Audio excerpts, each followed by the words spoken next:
Big boss Malayalam season 7 ഇപ്പോ എത്തി നിൽക്കുന്നത് ടോപ്പ് 11ലാണ്. 11 പേര് ഹൗസിനകത്ത് ഉണ്ട്. 4 ആഴ്ചയും കൂടി ഷോ അവസാനിക്കാനായിട്ട് ബാക്കിയുള്ളൂ. ഈ സീസണിലെ ടോപ്പ് 5 ആരൊക്കെ ആയിരിക്കും എന്നുള്ളതിന്റെ ഒരു പ്രഡിക്ഷൻ ആണ് ഇപ്പൊ പറയാനായിട്ട് പോകുന്നത്. ടോപ്പ് 5 ആരൊക്കെ ആയിരിക്കും എന്ന് പറയുന്നതിന് മുമ്പായിട്ട് ഈ വീഡിയോ ലൈക്ക് ചെയ്യാനും നിങ്ങളുടെ ടോപ്പ് 5 പ്രഡിക്ഷൻസ് കമന്റ് ഇടാനും ചാനൽ സബ്സ്ക്രൈബ് ചെയ്യാനും മറക്കരുത്. എല്ലാ തവണയും 5 മുതലല്ലേ നമ്മൾ പറഞ്ഞു തുടങ്ങുന്നത്. ഇത്തവണ നമുക്ക് ഫസ്റ്റ് പ്ലേസ് മുതൽ അങ്ങ് പറഞ്ഞു തുടങ്ങാം. ഈ സീസൺ വിജയിക്കും എന്ന് എനിക്ക് തോന്നുന്നത് അനീഷാണ്. അത് പറയാൻ ഒരുപാട് കാരണങ്ങൾ ഉണ്ടെങ്കിലും മെയിൻ ആയിട്ടും അനീഷ് ഒരു സ്ട്രോങ് പ്ലെയർ ആണ് എന്നുള്ളതാണ്. അനീഷ് ഇല്ലാത്തൊരു സീസൺ 7 ആലോചിക്കാനായിട്ട് പറ്റില്ല.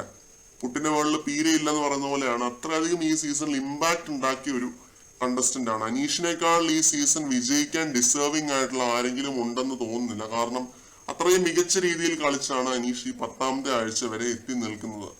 ഒരു ഉദാഹരണം പറയാനാണെങ്കിൽ ഈ നിസ്സാര സ്റ്റോർ റൂം കേസ് തന്നെ നമുക്ക് എടുക്കാം. ഇന്ന് ഫുൾ പോഞ്ഞോണ്ടെന്ന കേസാണ്.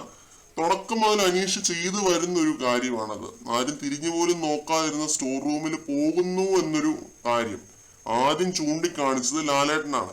ആരും തിരിഞ്ഞു നോക്കാതിരുന്ന ഒരു സംഭവമാണ്. ലാലേട്ടൻ അത് പറഞ്ഞതിൽ പിന്നെയാണ് എല്ലാവരും സ്റ്റോർ റൂമിൽ പിടിച്ചങ്ങ് കയറിയത്. ബെഞ്ച് മാർക്ക് സെറ്റ് ചെയ്യുക എന്ന് പറയുന്ന ഒരു സംഭവം ഉണ്ടല്ലോ, അത് അനീഷാണ് ചെയ്തത്.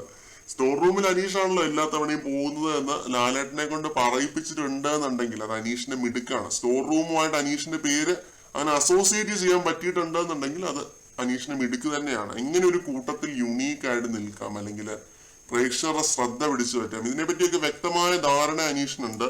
ഇതെല്ലാം ഉണ്ടെന്ന് പറഞ്ഞിട്ട് പിന്നെ കണ്ണിങ് ആയിട്ടുള്ള വൃത്തികെട്ട ഒരു ഗെയിം പോലും അനീഷ് അവിടെ കളിച്ചിട്ടില്ല.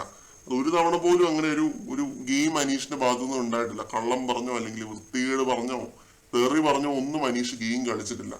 വാക്കുകൾ അളന്നും മുറിച്ച് മാത്രമേ സംസാരിക്കാറുള്ളൂ. ഇത്രയും ദിവസം ലൈവ് കണ്ട ഒരാളാണ്. നമ്മൾ എപ്പോഴും വീഡിയോയിൽ പറയാറുണ്ട്, ഇതൊന്നും ഇല്ലാതെയും പ്രേക്ഷകരെ കയ്യിലെടുക്കാനായിട്ട് പറ്റും. അത് അനീഷ് തെളിയിച്ചു എന്നും പറഞ്ഞ് മറ്റേ എക്സ്ട്രാ ടാലന്റഡ് ആയിട്ടുള്ള ഭയങ്കര എന്റർടൈനർ ഒന്നും അല്ല ഈ അനീഷ് എന്ന് പറയുന്നത്.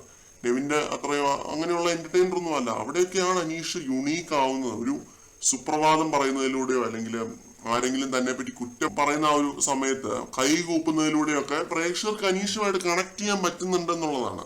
തെറ്റുകളും കുറ്റങ്ങളും ഒന്നും ഇല്ലാത്ത ഒരു പെർഫെക്റ്റ് ഗെയിമർ ഒന്നും അല്ല അനീഷ്. എല്ലാ മനുഷ്യർക്കും ഉള്ള പോലത്തെ ഇംപെർഫെക്ഷൻസ് ഉണ്ട് എന്നും പറഞ്ഞ് നമ്മൾ നല്ലത് കാണാതെ നമ്മൾ ഫുൾ വിമർശിക്കാൻ വേണ്ടി മാത്രം ഇരിക്കുന്നത് ശരിയായിട്ടുള്ള ഒരു കാര്യമല്ല.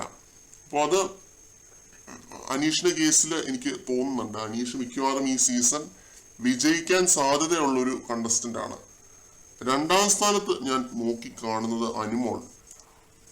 ഇത്രയും ശക്തമായ ഒരു ഓഡിയൻസ് ഗെയിം ഉള്ള മറ്റൊരു ഫീമെയിൽ കണ്ടസ്റ്റന്റ് ഈ സീസണിൽ വേറെ ഇല്ല. കുറച്ചെങ്കിലും ഉള്ളത് അതിൽ നൂറയ്ക്കാണ്. പ്രേക്ഷകർക്ക് അനുമോളെ അവരുടെ ആരൊക്കെയോ ആയിട്ട് തോന്നുന്നുണ്ട് എന്നുള്ളതാണ്. ഇത്രയൊക്കെ എന്തൊക്കെ PR ഉണ്ട് തേങ്ങയാണെന്ന് പറഞ്ഞാൽ ഇത് തന്നെയാണ് സത്യം. ഈ ഒരു കണക്ഷൻ ഉണ്ടാക്കിയെടുക്കാൻ പോലും അനുമോള് പ്രത്യേകിച്ച് ഒന്നും തന്നെ ചെയ്യേണ്ടി വന്നിട്ടൊന്നുമില്ല. കാരണം BB മെറ്റീരിയൽ ആയിട്ടുള്ള ഒരാളാണ്. ചെറിയൊരു കാര്യത്തിൽ പോലും നമുക്കത് മനസ്സിലാവും. ഇന്ന് തന്നെ ആ ഒരു ടാസ്ക് എന്ത് ഭംഗിയായിട്ടാണ് അനുമോള് ചെയ്യുന്നത്. ഒരു ആക്ടർ എന്നുള്ളൊരു ലേബലിലാണെങ്കിലും എല്ലാ രീതിയിലും ടാലന്റ് പ്രദർശിപ്പിക്കുന്ന കാര്യത്തിലാണെങ്കിലും എല്ലാം അനുമോള് മുന്നിട്ട് തന്നെ നിന്നിട്ടുണ്ട് ഈ സീസണിൽ. എല്ലാ രീതിയിലും കോണ്ടന്റുകളുടെ കാര്യത്തിലാണെങ്കിലും എല്ലാം അനുമോളുടെ പേരില്ലാതെ അവിടെ കോണ്ടന്റുകൾ ഇല്ലാതിരുന്ന ഒരു സാഹചര്യം വരെ ഉണ്ടായിട്ടുണ്ട്. ഈ കഴിഞ്ഞ ദിവസം പോലും അനുമോള് കത്തിച്ച ആ ഒരു സംഭവമാണ് 20ാമത്തെ ദിവസമോ അല്ലെങ്കിൽ 25ാമത്തെ ദിവസമോ കണ്ട് അനുമോള് തുടങ്ങി വെച്ച ആ ഒരു ടോപ്പിക് തന്നെയായിരുന്നു ഈ കഴിഞ്ഞ ദിവസം ജിസേലിന്റെ എവിക്ഷന് മുമ്പ് വരെ നമ്മൾ ചർച്ച ചെയ്തുകൊണ്ടിരുന്നത്. അപ്പോൾ അത്രയധികം കോണ്ടന്റുകളുള്ള അത്രയധികം ഇമ്പാക്ട് ഉണ്ടാക്കിയിട്ടുള്ള ഒരു ഗെയിമറാണ്. ഒരു മികച്ച രീതിയിലുള്ള മികച്ച ഗെയിം കാഴ്ചവെച്ച് നെഗറ്റീവ് പറയിപ്പിക്കാതെ ഗെയിം കളിച്ച ഒരു കണ്ടസ്റ്റന്റ് ആയിട്ടാണ് എനിക്ക് ഫീൽ ചെയ്യുന്നത് അനുമോൾ. പിന്നെ 3ാമതായിട്ട് എനിക്ക് തോന്നുന്നത് ഷാനവാസിനെയാണ്. ഷാനവാസ് ഒരു പൗരുഷത്തിന്റെ ഒരു മൂർത്തിഭാവം എന്നൊക്കെ പറയുന്ന പോലത്തെ ഒരു സംഭവം അത് പ്രേക്ഷകരിലേക്ക് എത്തിക്കുന്നുണ്ട്. അത് വളരെ വിജയകരമായിട്ട് തന്നെ ഷാനവാസ് എത്തിച്ചിട്ടുണ്ട് എന്ന് പറയുന്നതായിരിക്കും കറക്റ്റ്. ഷാനവാസ് ഒരുപാട് ഗെയിമുകൾ അവിടെ കളിച്ച് പയറ്റി തെളിഞ്ഞ് വന്നൊരു കണ്ടസ്റ്റന്റ് ആയിട്ടാണ് എനിക്ക് ഫീൽ ചെയ്യുന്നത്. ആ ഒരു BB ഹോട്ടൽ ടാസ്കിലായിട്ടാണെങ്കിലും അല്ലെങ്കിൽ നെവിന്റെ ആ ഒരു വിഷയമാണെങ്കിലും എല്ലാം ഷാനവാസിന്റെ ഗെയിം പ്രേക്ഷകരുമായിട്ട് ഒരു വലിയൊരു വിഭാഗം പ്രേക്ഷകരുമായിട്ടും കണക്ട് ആവുന്നുണ്ട്.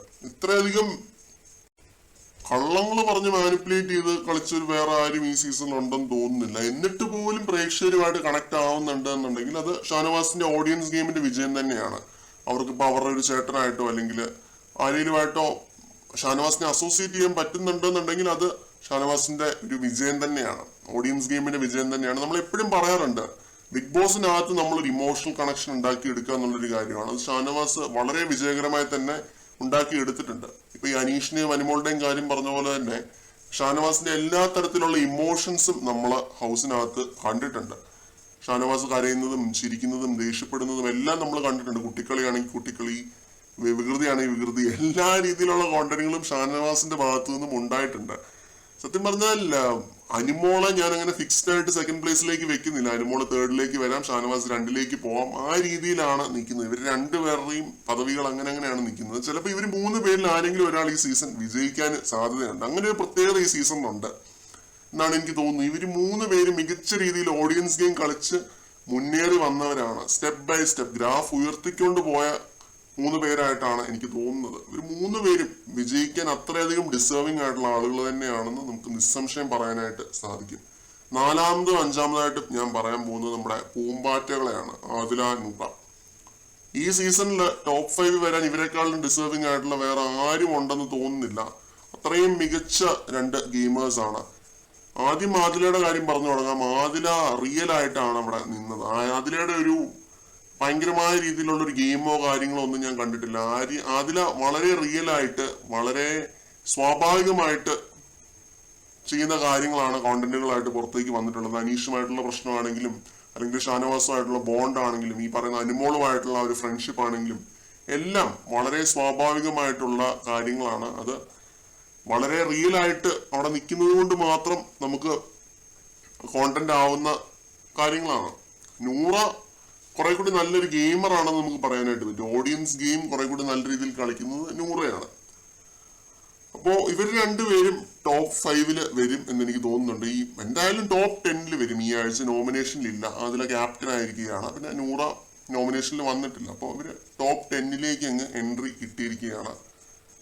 പിന്നെ ടോപ്പ് 5 വരുമെന്ന് എനിക്ക് എൻ്റെ ഒരു ഇൻറ്റ്യൂഷൻ പ്രകാരം ഇവർ ടോപ്പ് 5 വരും. അപ്പൊ ഇതാണ് നമ്മുടെ ടോപ്പ് 5. അനീഷ്, അനുമോൾ, ഷാനവാസ്, നൂറ, ആദില, ഇവരാണ് ടോപ്പ് 5. ടോപ്പ് 6 ചിലപ്പോൾ അക്ബർ വന്നേക്കാം. അക്ബറിന്റെ ഗെയിമിനെ പറ്റി പലതവണ പറഞ്ഞിട്ടുണ്ട്. അക്ബർ ഒരു സ്വന്തം ഇഷ്യൂസ് ക്രിയേറ്റ് ചെയ്യാതെ വേറുള്ളവരുടെ ഇഷ്യൂസ് കയറി പിടിച്ച് ആ രീതിയിലുള്ള ഒരു പൊളിറ്റിക്സ് ആണ് അക്ബറിന്റെ ഗെയിം. ഒരു രാഷ്ട്രീയം കളിച്ച് ഒരു ഗ്രാമപഞ്ചായത്ത് തലവൻ കളിച്ച് നിന്ന് ഇവിടം വരെ എത്തി ചേർന്ന ഒരു കണ്ടസ്റ്റന്റ് ആണ്. ബ്രില്യൻ ഗെയിം സ്ട്രാറ്റജി തന്നെയാണ്. മികച്ച രീതിയിൽ തന്നെ ഗെയിം കളിച്ചിട്ടാണ് അക്ബറും ഇവിടം വരെ എത്തിയത്. അപ്പോൾ 6ാം സ്ഥാനത്ത് അക്ബറിനെ ഞാൻ നോക്കി കാണുന്നുണ്ട്. അപ്പൊ ഇതാണ് നമ്മുടെ ടോപ്പ് 6. ഈ ലിസ്റ്റാണ് ഫൈനൽ. ഇത് പ്രകാരമേ എല്ലാം സംഭവിക്കൂ എന്നൊന്നും ഞാൻ ഒരു രീതിയിലുള്ള ഗ്യാരണ്ടിയും പറയുന്നില്ല. ഇത് എങ്ങനെ വേണേലും മാറി മറിയാൻ. ടിക്കറ്റ് ഫിനാലെ ഒരാൾ ജയിക്കാനുണ്ട്, പിന്നെ പണപ്പെട്ടി എടുത്തോണ്ട് ഒരാൾ പുറത്തേക്ക് പോകും. അപ്പൊ ഇങ്ങനെയുള്ള കാര്യങ്ങളൊക്കെ ഉണ്ട്. ഇതെല്ലാം കൺസിഡർ ചെയ്തിട്ടൊന്നും അല്ല ഞാൻ പറയുന്നത്. ഞാൻ എൻ്റെ ഒരു പ്രഡിക്ഷൻ പറയുകയാണെന്ന് മാത്രമേ ഉള്ളൂ. അപ്പോൾ കണ്ടറിയാം. കൂടുതൽ ലൈവ് അപ്ഡേറ്റുകളുമായിട്ട് നമുക്ക് വീണ്ടും